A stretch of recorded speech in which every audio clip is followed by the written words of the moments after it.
folks, welcome to the first daily report from the 27th European Youth Team Championships.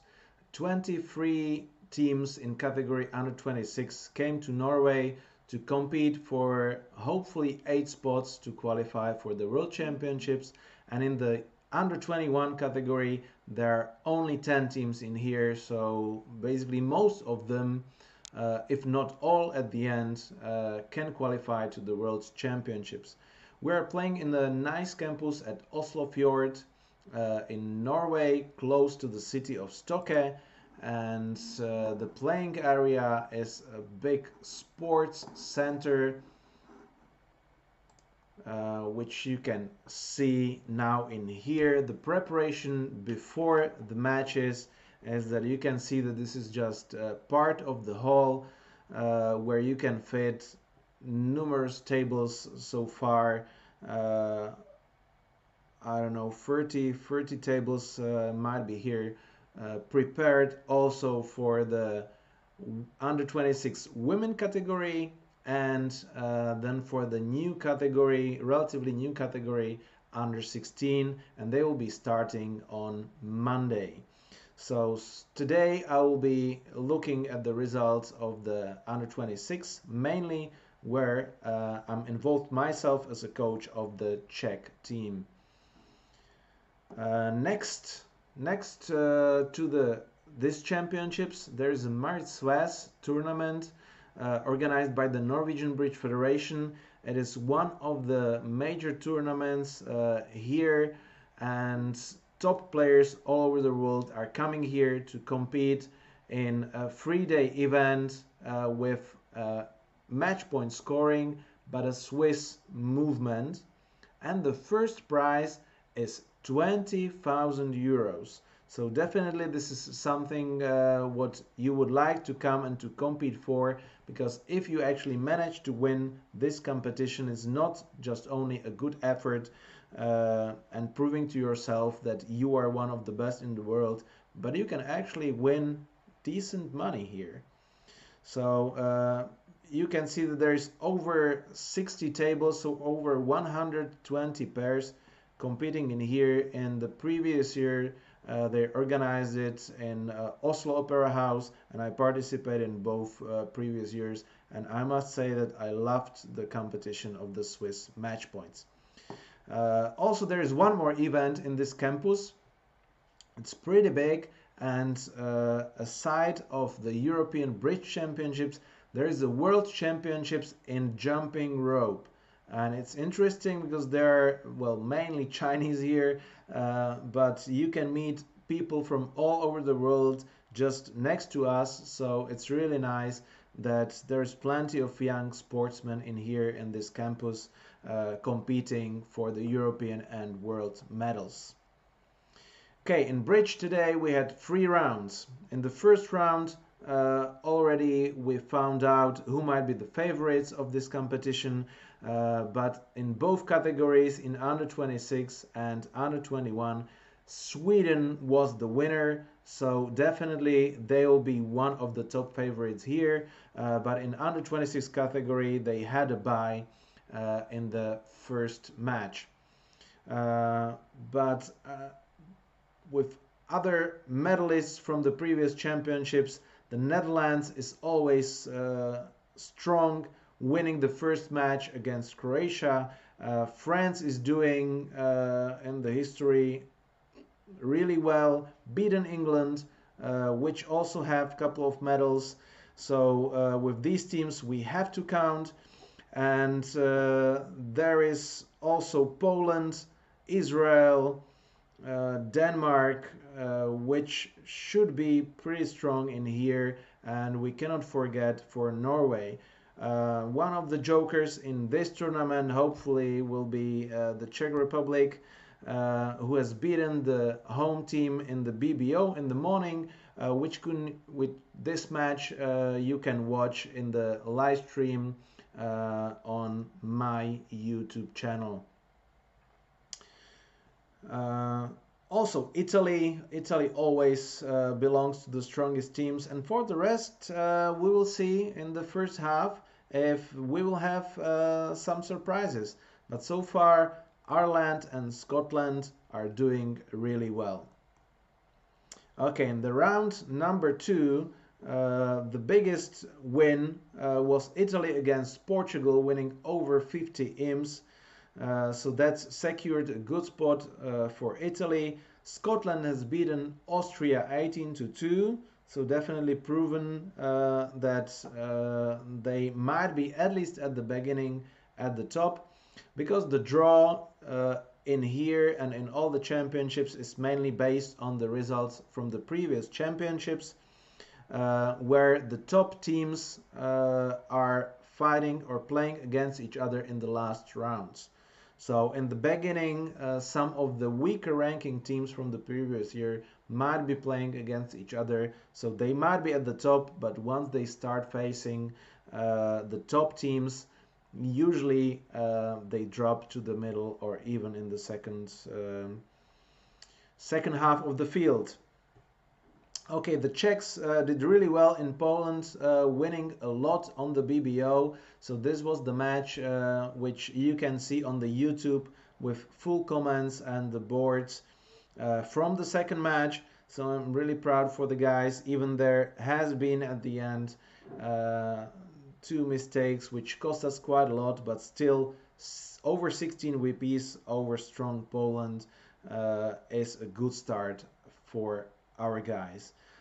France have confirmed the first victory, also over Croatia, close to 15, and Sweden has beaten England. So in between the strong teams, Sweden get some of their first points. In the third match, Netherlands has just crashed Turkey, not giving them any chance to score IMs. 62-0, and similar score is with Israel against Austria, 57-2. Poland has crushed Finland, although not like that big, but still a win by 45 IMs is bringing Poland to the top 5 or 6 teams. France beating Russia. Russia had a really bad start with suffering 2 big losses and getting a good score against Netherlands in the second match. They scored 7 VPs, which can be considered to be a good result against one of the favorites.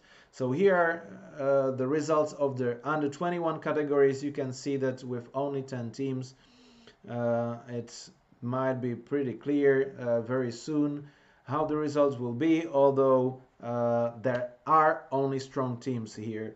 So you cannot say at the beginning who will win and who will be at the bottom of the top 10, but they are playing 2 round robins. So after the first round robin, we might see what will be probably the finalists or the teams which will qualify. From here we can see that from all the matches it's relatively quite tight, so quite a lot of matches are around a tie, but Netherlands have beaten Norway in the third match with a big margin. France has beaten Germany over 16, and France has also beaten Turkey in the second match with quite a big margin. So if we look at the ranking, in under 26 category, Netherlands is leading the field after the first 3 matches with 52 VPs, which is quite an impressive score that they lost only 7.4 VP in 3 matches.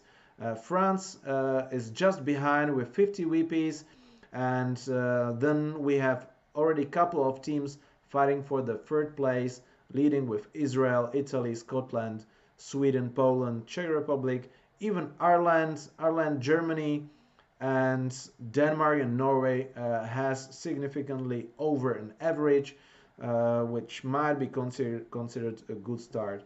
On the other side of the field, Austria, Finland, and Croatia, including Turkey and Russia, are suffering 3 big losses, not scoring more than 11 VPs.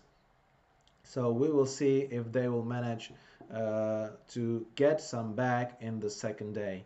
In the under 21 category, France, Netherlands and Italy has taken the lead, where Germany and Norway are losing a bit, but this can change very fast in this category. So we will see what will come for tomorrow. We have another 3 matches starting from 10, 12:30 and 4 p.m. And on the BBO, the first stream I'll be doing will be Israel versus Italy, which might be a really interesting match. So if you have nothing to do in the morning, this is definitely worth, because both teams will be strong enough and hopefully show us really good bridge. In the second round, I'm not sure, but probably I will be watching England versus Russia. Because I cannot do more than 2 streams per day, because it's really exhausting to be focused all the time. But I hope at the end that you will appreciate what I'm doing and hopefully join and do some comments, although there is a 5 or 2 minutes 2-minute delay in between the reality and the stream before it uploads to YouTube. You can find me, I forgot to put it here on the presentation, but on YouTube /Milan Macura /live. Then you can see the videos, but there will be in the articles in here on Funbridge too. But you can find it on my channel and watch and enjoy the time. And today I have been watching the second match with the Ireland, so I want to introduce you with this team and talk a bit about their style of the system, which is actually really interesting. So we have here from the left Jarlath McDonald's. Apologies guys for the pronunciation, which might be not that easy. Then we have Connor Farrell, Nathan Doyle, Stephen Barr, John Connolly, and Michael Donnelly. I love the names: Connolly, Donnelly, McDonald, Farrell, Doyle. It's just lovely to hear. Very friendly team, and they're playing a strange system which is called pressure. It's a 2/1 system, but from the opening hands is based on the losers. And the style is kind of really aggressive if you have a semi-balanced or unbalanced hands. So if the hand is worth like 7 losers and less, then they already open it 1 level, and with 1 heart they're opening with a full card, possibly having a longer minor, but I think only in 1 heart, because 1 spade is usually 5. This is what we can usually see as a canapé style with a strong club. With a minor, I think that's kind of a standard, although in here the hand 11-14 balanced. I saw them passing with also 13 points balanced, which I think, and I told them, is probably not a good idea to do. And they explained to me that they're opening even the balanced hands, which has 7 losers, and not those who has 8 losers. If you are counting losers, that works really well with the unbalanced hands and what I'm so-called the goulash hands. Unbalanced, I mean 10 cards in 2 suits, or 7 cards and more in 1 suit. Semi-balanced hands, where you have a 6 card and a 5-4, both evaluation methods works fine, as you can hear from my Funbridge videos. But with balanced hands, high card points is proven to be a good enough evaluation method. And if you keep passing the hands like 12, 13, sometimes even the 11-ish hands, then very often you fail to compete for a part score, because partner is afraid later that you are a passed hand. That means that you are not strong enough for an aggressive overcall. So I saw that either a very solid preempt where the partner had troubles to evaluate the hand properly over a preemptive hand, and I also saw that then they might not overcall. So in here I think the system has really interesting ideas, but they have to work much better on the hand evaluation and bid properly, otherwise they will be losing on the part scores. But for bidding aggressive games, this might be really interesting. On the second level, they are using the strong two clubs, but with a solid, like, long suit. It might be based on shape, so 4 losers and less. And other second level openings are mainly weak and preemptive. What might be interesting, but probably will not work very well, because the third level opening showing kind of a strong free, or well, medium free, where you hand with 6 losers.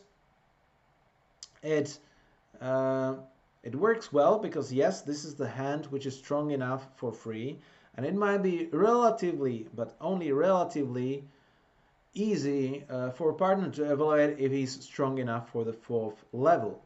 But the issue is that you don't know the shortness and you cannot figure it out, basically, right, on the game level, and it will be very difficult to figure it out on the slam level. So I think this needs to have a little bit more work with the system. But it's aggressive, it's juniors, it might work for some time here in the field. If you are declaring well and defending well, then basically on these junior competitions it doesn't matter much how you bid, because very often even the crazy bidding might get into the contract, which at the end will be made and your team will score points. But for this, more to talk in the live streams, which will start tomorrow at 10 and 12:40. And also I'll show you one really nice board in the next video with the comments and analysis with the help of Arjun. So hope to see you guys on the live chat, and we'll be always glad if you ask some questions, tapping me directly, giving some feedbacks, or wanted to hear my opinion. I would like to do every day a presentation of one team, so we will see if I will manage at the end, because I have quite a lot of work to do here in Norway, but always happy to help. So see you guys in the next video, and take care till then.